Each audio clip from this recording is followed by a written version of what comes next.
हाय दोस्तों, आप सभी का हमारे official YouTube channel GS bye Neeraj sir पर बहुत बहुत स्वागत है। जैसा कि आप लोग जानते हैं 19 जून को लेखपाल के यूपी लेखपाल का पेपर होना है। उसी क्रम में हम लोग 500 प्लस विषयवार अति महत्वपूर्ण क्वेश्चनों की श्रृंखला शुरू की है, जिसमें से ग्राम समाज एवं विकास के अति महत्वपूर्ण 25 प्रश्नों को लेकर आज हम लोग चर्चा करेंगे। जिसमें जैसा कि स्क्रीन पर आप लोग देख पा रहे हैं, पहला क्वेश्चन हमारा है, खाद्यान्नों को न्यूनतम समर्थन मूल्य प्रतिवर्ष कौन घोषित करता है? राष्ट्रीय कृषि आयोग, राज्य सरकार, कृषि लागत एवं मूल्य आयोग, उपयुक्त में से कोई नहीं। तो खाद्यान्नों का न्यूनतम समर्थन मूल्य कृषि लागत एवं मूल्य आयोग घोषित करता है, इसलिए ऑप्शन नंबर सी सही हो जाएगा। नेक्स्ट क्वेश्चन की तरफ बढ़ते हैं हम। करा गेहूँ का न्यूनतम समर्थन मूल्य है 1450 रुपये प्रति क्विंटल, 1470 रुपये प्रति क्विंटल, 1475 रुपये प्रति क्विंटल कि 1360 रुपये प्रति क्विंटल। तो गेहूं का न्यूनतम समर्थन मूल्य है 1450 रुपये प्रति क्विंटल। नेक्स्ट क्वेश्चन की तरफ बढ़ते हैं। भारतीय खाद्य निगम की स्थापना कब हुई थी? 5 जनवरी 1962 को, 14 जनवरी 1965 को, 25 जनवरी 1966 को कि 1 जनवरी 1960 को। तो हमारे भारतीय खाद्य निगम की स्थापना जो है 14 जनवरी 1965 को हुई थी, अतः ऑप्शन नंबर बी सही हो जाएगा। नेक्स्ट क्वेश्चन की तरफ बढ़ते हैं हम। भूरी क्रांति किसको बल देने पर केंद्रित है?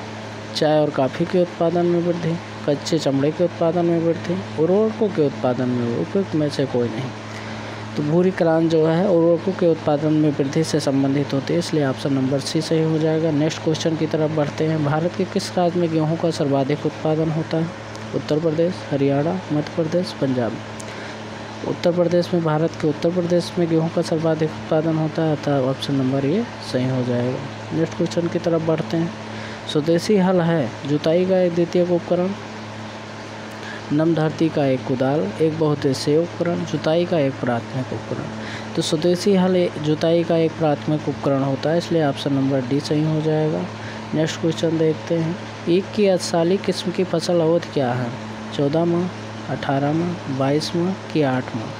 तो ईख की अस्थायी किस्म की फसल की अवधि 18 माह होती है, इसलिए ऑप्शन नंबर बी सही हो जाएगा। नेक्स्ट क्वेश्चन की तरफ बढ़ते हैं।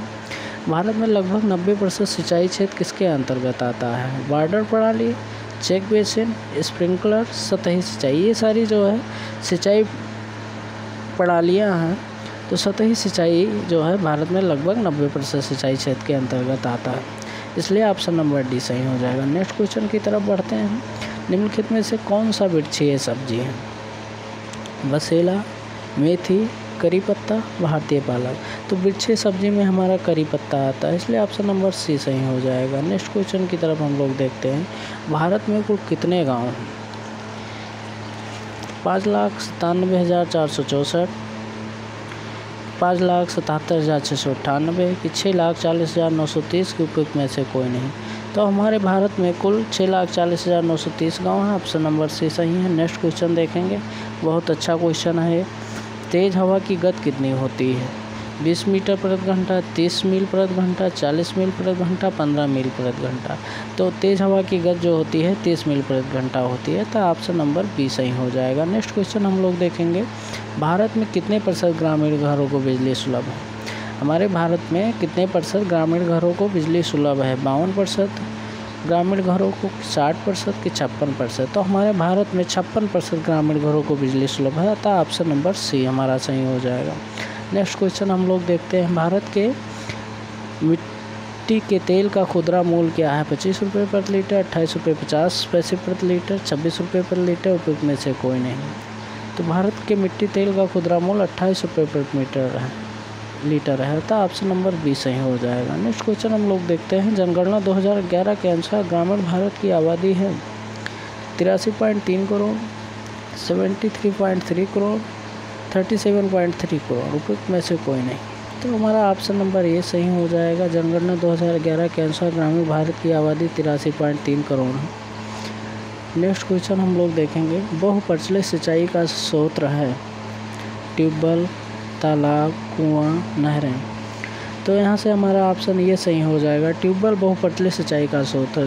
ध्यान रखना दोस्तों, हम बहुत वेरी इंपॉर्टेंट क्वेश्चनों को डिस्कस कर रहे हैं, इसलिए आप लोग कोशिश करिए अच्छे से पढ़ने की और नोट भी साथ साथ बनाते चले तो बहुत अच्छी बात है, क्योंकि हम बहुत अच्छे क्वेश्चनों की श्रृंखला लेकर आप लोगों के सामने आए हैं। ग्रामीण भारत में प्रत्येक वर्ष कितने % टीवी सेटों की बिक्री होती है? 40%, 50% कि 44%? तो ग्रामीण भारत में प्रत्येक वर्ष 44% टीवी सेटों की बिक्री होती है, इसलिए ऑप्शन नंबर सी सही हो जाएगा। नेक्स्ट क्वेश्चन हम लोग देखते हैं, हरित क्रांति का लाभकारी वरदान किन विशेष फसलों के लिए है? दलहन और तिलहन, जूट और कपास, गेहूं और चावल, गन्ना और चाय। तो हरित क्रांति का जो है गेहूं और चावल जो हमारी फसल है, विशेष रूप से इसके लिए हरित क्रांति को लाभकारी वरदान माना गया है, इसलिए ऑप्शन नंबर सी सही हो जाएगा। नेक्स्ट क्वेश्चन की तरफ बढ़ते हैं, ग्रामीण भारत में सर्प की कौन सी प्रजाति अधिक संकटापन्न है? ये सारी जो है सर्प की प्रजातियाँ दी हुई हैं। कॉमन क्रेट प्रजाति संकटापन है। संकटापन का मतलब आप लोगों को समझ में आना चाहिए। पहले संकटापन होता है कोई चीज़ कम हो रहा हो, विलुप्त हो रहा हो, तो उस प्रजाति को हम संकटापन कहते हैं कि वो संकटापन में है। तो यहाँ पे ऑप्शन कॉमन क्रेट है, किंग कोबरा है, स्केल्ड वाइपर है कि रसेल वाइपर?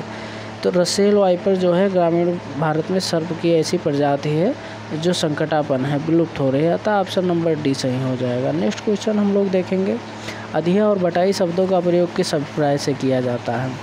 अधिया और बटाई जो गाँव से रिलेटेड बच्चे होंगे वो जानते होंगे कि अधिया और बटाई जो है फसल की साझेदारी के लिए साझेदारी से अभिप्राय होता है कि अधिया और बटाई जो है अपने खेतों को फसल की साझेदारी के रूप में किसी दूसरे व्यक्ति को दिया जाता है, तो ऑप्शन नंबर बी सही हो जाएगा। नेक्स्ट क्वेश्चन देखेंगे हम लोग, सिराजी और बसरा किसकी उत्तम प्रजातियां हैं? कबूतर की, ऊँट की, कछुआ की, घोड़ा की? तो सिराजी और बसरा जो होती है हमारी कबूतर की उत्तम प्रजातियां होती हैं, तो ऑप्शन नंबर ए सही हो जाएगा। नेक्स्ट क्वेश्चन हम लोग देखते हैं, भारत में सर्वाधिक और महत्वपूर्ण मिट्टी समूह कौन सी है? जलोढ़ मिट्टी, लाल मिट्टी, लैटराइट मिट्टी, काली मिट्टी? बिल्कुल ऑप्शन नंबर ए सही हो जाएगा। जलोढ़ मिट्टी जो उत्तरी भारत में बहुत अधिक मात्रा में मिलती है। नेक्स्ट क्वेश्चन देखेंगे, भारत में ग्राम पंचायतों की संख्या है गैर आबादी वाले गांवों से अधिक, गैर आबादी वाले गांवों से कम, गैर आबादी वाले गांवों के बराबर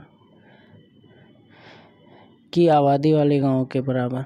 तो हमारा ऑप्शन नंबर ये सही हो जाएगा। भारत में ग्राम पंचायतों की संख्या गैर आबादी वाले गाँवों की संख्या से अधिक है, क्योंकि ग्राम पंचायतें हमारे भारत में 2,50,000 लगभग हैं, जबकि गैर आबादी वाले गाँवों की संख्या 5,97,464 है।